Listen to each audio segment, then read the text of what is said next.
एक शाम प्राची टीवी पर सीरियल देख रही होती है, तभी उसकी सास वहां आती है। अरे सीरियल में तो ऐसे मग्न है जैसे आज रात का खाना पड़ोसी आकर बनाएंगे।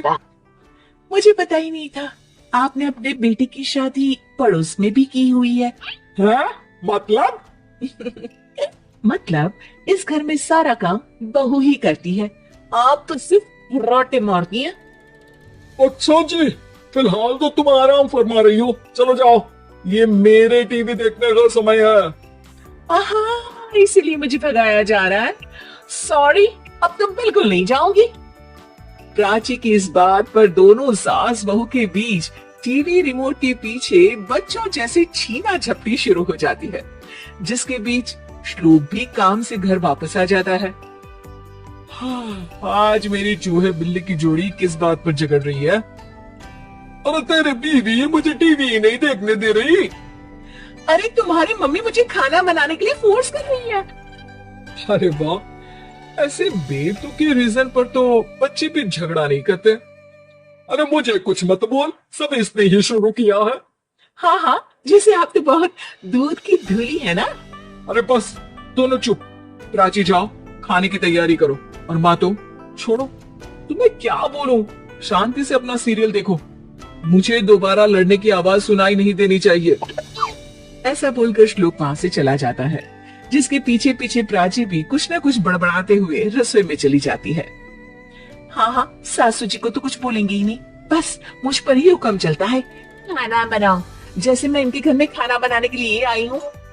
इसी तरह शाम बीतती है और रात को श्लोक और प्राची की सास खाना खाकर सोने चले जाते हैं, लेकिन प्राची गुस्से में कुछ खाए बिना काम में ही लगी रहती है। इस घर में किसी को घंटा फिक्र नहीं पड़ता, मैं खाऊं या भूखी रहूं। प्राची कुछ देर के लिए रसोई से बाहर जाती है और जैसे ही वापस आती है तो वहां दूध का भरा ग्लास देखकर हैरान रह जाती है। फिक्र पूरी है, बस दिखाना नहीं है। प्राची दूध पीकर सोने चली जाती है और अगली सुबह एक बार फिर सास बहू का कार्टून नेटवर्क स्टार्ट हो जाता है। ये तुमने ही किया है। अरे अजीब जबरदस्ती है, मैं बोल रही हूँ मैंने कुछ नहीं किया। दोनों ने मिलकर पूरे घर को पागल खाना बनाया हुआ है। यहाँ कोई नॉर्मल इंसान तो रह ही नहीं सकता, इसीलिए अब पड़ोसी क्या रिश्तेदार भी घर आने से कतराते हैं। और सुन बेटे, तू भी चंगा, तेरी माँ भी चंगी, तेरी बीवी भी चंगी, रिश्तेदार। हाँ जी, आपको नहीं पता क्या, गंगाधर ही शक्तिमान है, रिश्तेदार ही। हाँ हाँ, बस समझ गया। कभी जानवरों जैसे लड़ेंगी तो कभी जुगलबंदी करेंगी। भाई मैं आप दोनों के बीच में नहीं फंसना चाहता। सास बहू की इस मनमौजी जोड़ी से परेशान होकर श्लोक अपना सिर खुजलाता वहां से चला जाता है। चलो अब मैं भी कीर्तन में जा रही हूँ।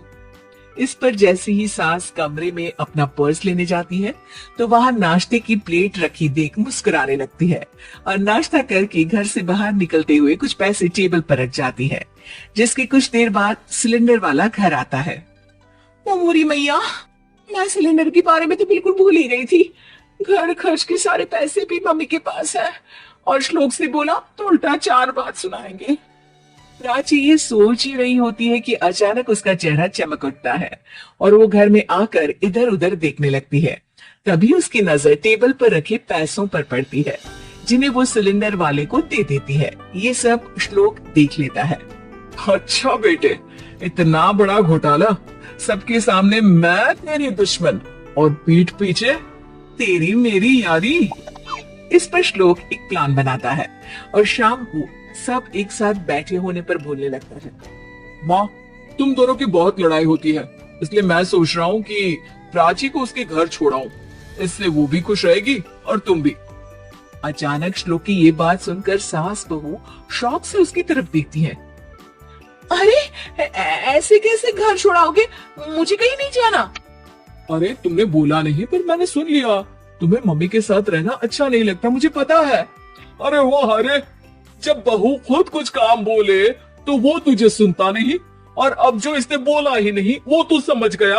जब उसे नहीं जाना तो फिर जबरदस्ती क्यों कर रहा है? अच्छा, फिर आपको मौसी के घर छोड़ाता हूँ, बस अब आप दोनों एक घर में एक छत के नीचे नहीं रह सकती। मैं इस टॉम एंड जेरी की जोड़ी को और नहीं झेल सकता। है? ऐसे कैसे नहीं रह सकते? तुम्हें इतनी दिक्कत है तो तुम्हारा बोरिया बिस्तर पैक कर देती हूँ, लेकिन मम्मी जी कहीं नहीं जाएंगी। बिल्कुल यही सुनना था मुझे। अगर दोनों में इतना ही प्यार है, फिर हर वक्त ये लड़ाई का नाटक क्यों करती हो?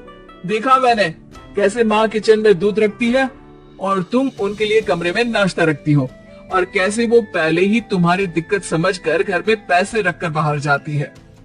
अरे भाई, इतना ड्रामा तो डेली सोप में भी नहीं होता जितना तुम दोनों ने इस घर में फैलाया हुआ है। तू हमें टॉम एंड जेरी बोलता है ना, तो याद कर वो दोनों भी एक दूसरे को बाहर वालों की बुरी नजर से बचाने के लिए हमेशा सबके सामने लड़ते थे, लेकिन अकेले में दिक्कत के समय मदद भी तो करते थे। बस हमारा रिश्ता भी कुछ ऐसा ही है। और वैसे भी अगर सास बहू में तू मैं नहीं होती तो दुनिया वालों को कहानियां कैसे मिलेंगी?